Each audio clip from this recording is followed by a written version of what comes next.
All right, forget your history books for a minute. Today, we're not just learning about history, we're living it. We're going to jump in a time machine and go back almost 2,000 years, right into the heart of the Flavian Amphitheatre. Yep, you know it as the Colosseum. We're going to experience a full day at the games, just like a real ancient Roman. I mean, have you ever really wondered what that was like? And I'm not talking about the Hollywood version. What did it actually feel like to be jammed in there with 80,000 other people? How'd you even get a ticket? Where would you sit? And what was the show really like? Well, let's find out. Okay, so first things first, you couldn't just, walk up to the box office on the day of. No way. Getting into the Colosseum was a whole process, and it started months before the event. The whole city would just be buzzing, totally electric with anticipation. So, how did you even know the games were happening? Well, forget about scrolling through social media. We're talking about huge ads, kind of like this one, painted right on the city walls for everyone to see. They'd also hand out these programs that detailed the whole day's schedule. It'd even have stats on the star gladiators. It was all about building that hype across every corner of Rome. So how do you actually get your ticket? Well, here's the wild part. For most people, admission was free. Totally free. You'd get a little piece of broken pottery called a tessera, and it would have your gate, your level, and your row number scratched right into it. But Rome's population was way bigger than the Colosseum could hold, so you can bet an unofficial scalper market was absolutely booming. And once you finally get there, the plaza outside is a total festival. You've got vendors selling food, cushions for those hard seats, and even, get this, bizarre souvenirs like little vials of gladiator sweat. Yeah, some people thought it was an aphrodisiac. All right, we've made it. We're in. You get past the gates, you find your way up into the stands, and you realize pretty quick that the Colosseum isn't just a stadium. It's a perfect, living model of Rome's super strict social hierarchy, literally set in stone. So you've got the best seats, right down by the action, reserved for the absolute tippy top of society. We're talking the emperor, the senators, the Vestal virgins. Their names were often carved right into their fancy marble seats. And the further up you go, the lower your social status. It was this way of visually reminding all 80,000 people exactly where they stood. The very top tiers, that's where you'd find the common folk, foreigners, and women, all crammed onto these steep, uncomfortable wooden benches. And it sounds like not much has changed, because the poet Ovid just perfectly nails that timeless feeling of being in a packed stadium. He wrote about people flirting, arguing, and just trying to get comfortable. I mean, it was crowded, it was noisy, it was a whole social event in its own right. Seriously, some things just never change. Okay, so we're settled in our seats, the show's about to begin. The morning event is called the Venationis, and this whole thing was basically designed to show off the insane, exotic power of the Roman Empire by bringing the wildest animals you can imagine right onto the arena floor. And, the sheer variety of animals was just mind-blowing. They were brought in from every corner of the known world: Africa, Asia, Northern Europe. Sometimes, they were just there for show, like a giraffe just strolling around or maybe some trained bears doing tricks. But, let's be honest, usually the crowd wanted blood. And this was a seriously deadly show. You had these highly skilled hunters, called venatores, facing off against lions, bears, crocodiles, you name it. The crowd would go nuts. They had their favorites, cheering for a famous hunter, or sometimes even for a notoriously tough animal. The demand for these creatures was so insane that Roman hunts literally drove some species completely extinct in North Africa and the Near East. Just gone. So, as the morning hunt wraps up, the whole vibe of the place kind of shifts. It's time for the midday break, the meridiani. Now, a lot of the wealthy folks would leave to go grab a proper lunch, but for anyone who stayed behind, well, they were about to witness a much, much darker and more direct display of Roman justice. Yeah, let's be super clear. This was not a fight for survival. This was public execution, plain and simple. Condemned criminals were brought out with zero chance of escape. They were called damnati ad bestias, literally, condemned to the beasts.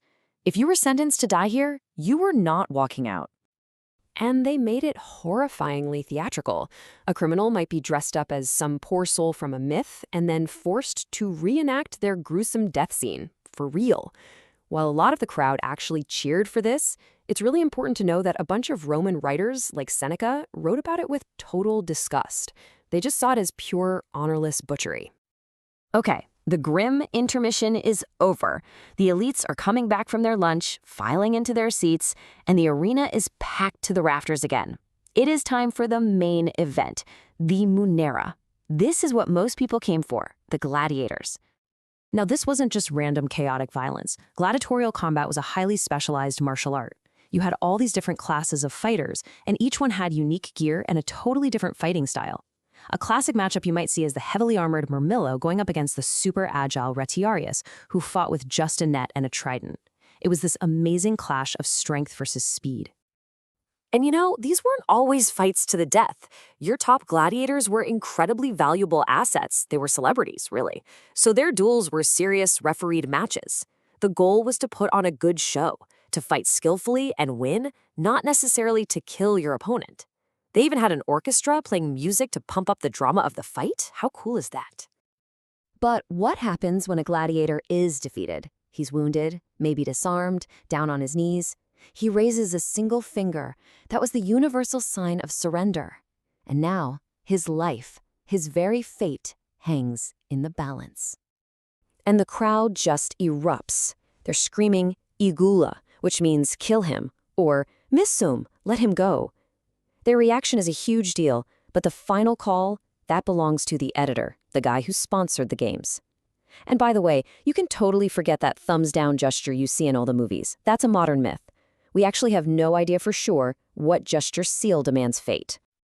Okay, so the afternoon sun is starting to set, the last fight is over, but the day isn't quite finished yet. Oh no, there are still prizes to be won for the crowd and some pretty somber rituals to perform for those who fell in the arena.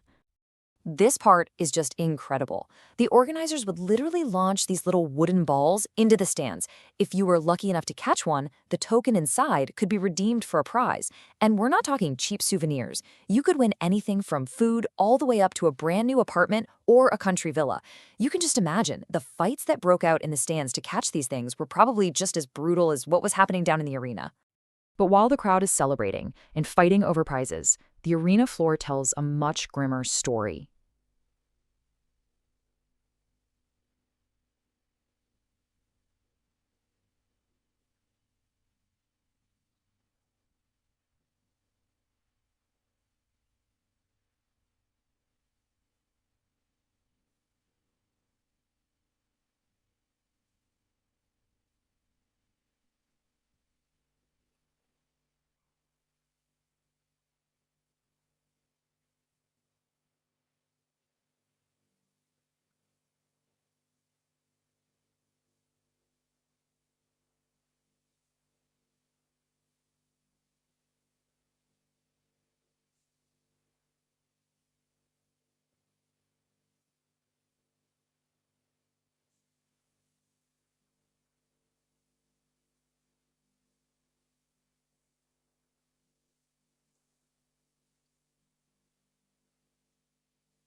"27.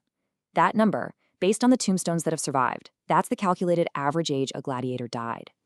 It's just a stark, sobering reminder of the brutal reality behind all this spectacle. And for the gladiators who didn't survive their match, their end was full of ritual.